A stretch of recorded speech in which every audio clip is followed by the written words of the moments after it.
نحمدہ و نصلی علی رسولہ کریم بسم اللہ الرحمن الرحیم۔ اللہ تبارک و تعالیٰ کا لاکھوں کروڑوں شکر ہے کہ اس نے ہمیں قرآن جیسی عظیم نعمت عطا فرمائی جو ہر دور کے انسانوں کے لیے ہدایت کا ذریعہ ہے۔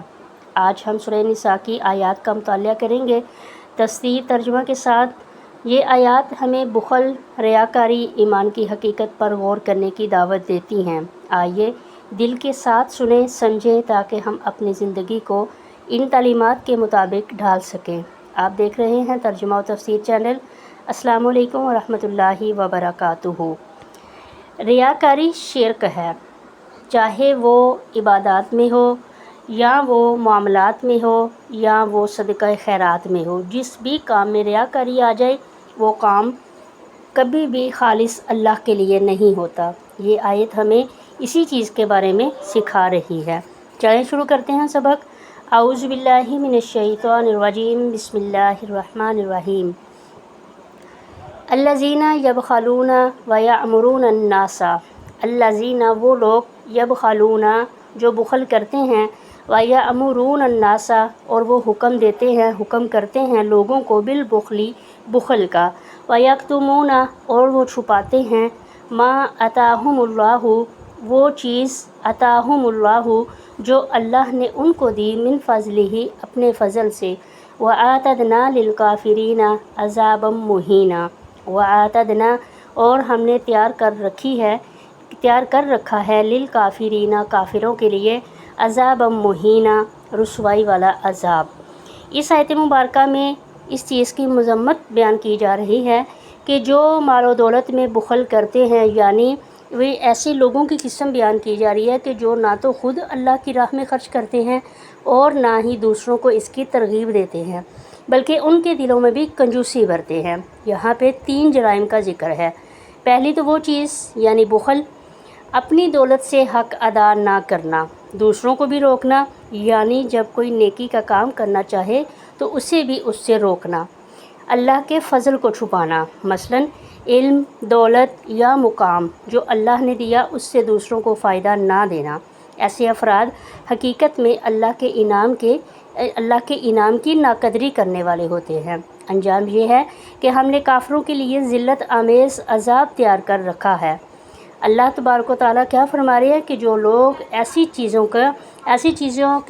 کام کرتے ہیں، ایسی چیزوں کو ہی اپنا انہوں نے طریقہ بنا رکھا ہوتا ہے، تو ان لوگوں کے لیے دنیا میں رسوائی ہو یا نہ ہو، لیکن آخرت میں ان کے لیے رسوائی والا عذاب ہے۔ یہاں کفر کا جو مفہوم ہے وہ صرف زبان سے انکار کرنا نہیں، بلکہ اللہ کی نعمتوں کا انکار کرنا اور ان کا غلط استعمال بھی اسی کے زمرے میں آتا ہے۔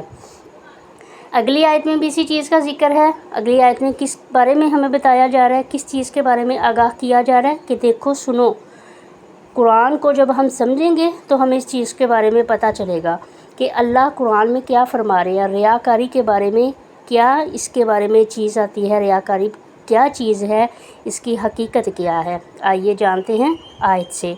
والذین ینفقون اور وہ لوگ جو خرچ کرتے ہیں، اموالہم اپنے مال، ریا الناس لوگوں کو دکھانے کے لیے، ولا یؤمنون باللہ اور نہیں وہ ایمان رکھتے اللہ پر، ولا بالیوم الآخر اور نہ ہی آخرت کے دن پر، ومن یکن الشیطان اور جس کا ساتھی اور ہو جائے شیطان، لہو قرینن جس کا ساتھی، فساء قرینن پس وہ برا ساتھی ہے۔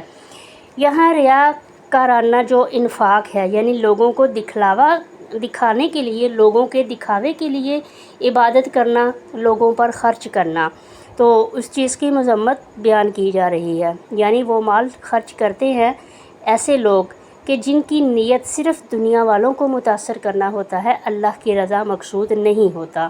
یہ لوگ اللہ پر یقین نہیں رکھتے، قیامت پر یقین نہیں رکھتے، ان کا مقصد صرف اور صرف شہرت، تعریف یا برتری دکھانا ہوتا ہے۔ اور ریاکاری کے بارے میں سامعین کرام کیا چیز آ جاتی ہے؟ ریاکاری ایک ایسا عمل ہے جو ظاہراً نیکی لگتی ہے، لیکن دراصل وہ شرک کا ایک پوشیدہ پہلو ہوتا ہے۔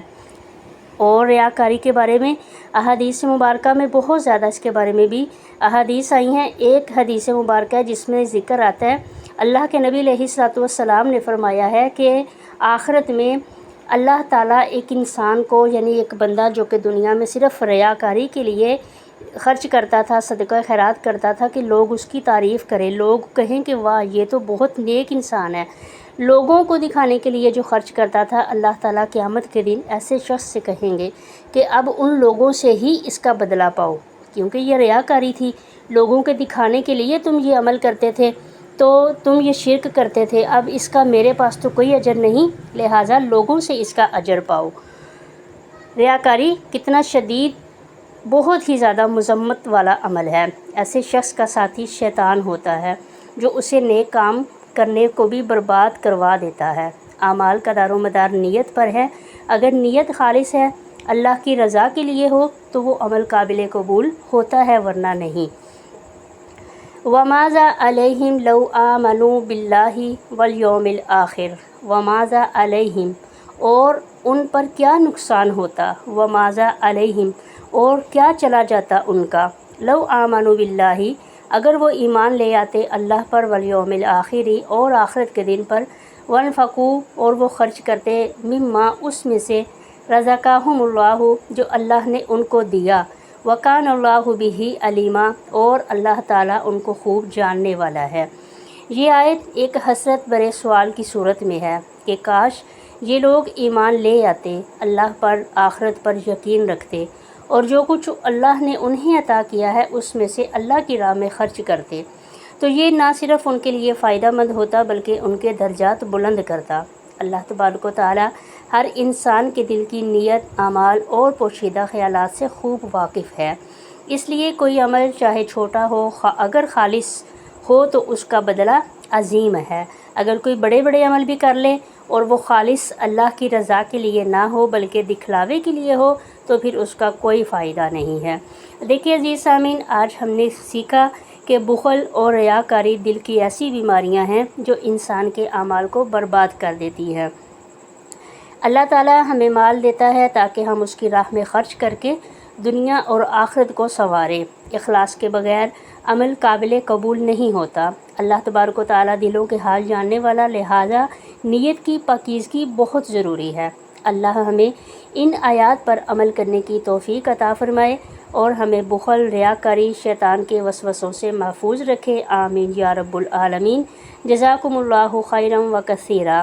ہماری ویڈیو اچھی لگی ہو لائک شیئر ضرور کریں، سبسکرائب کرنا ہرگز نہ بھولیں۔ ملتے ہیں انشاءاللہ ایک نئی ویڈیو کے ساتھ، تب تک کے لیے اللہ حافظ، السلام علیکم ورحمۃ اللہ وبرکاتہ۔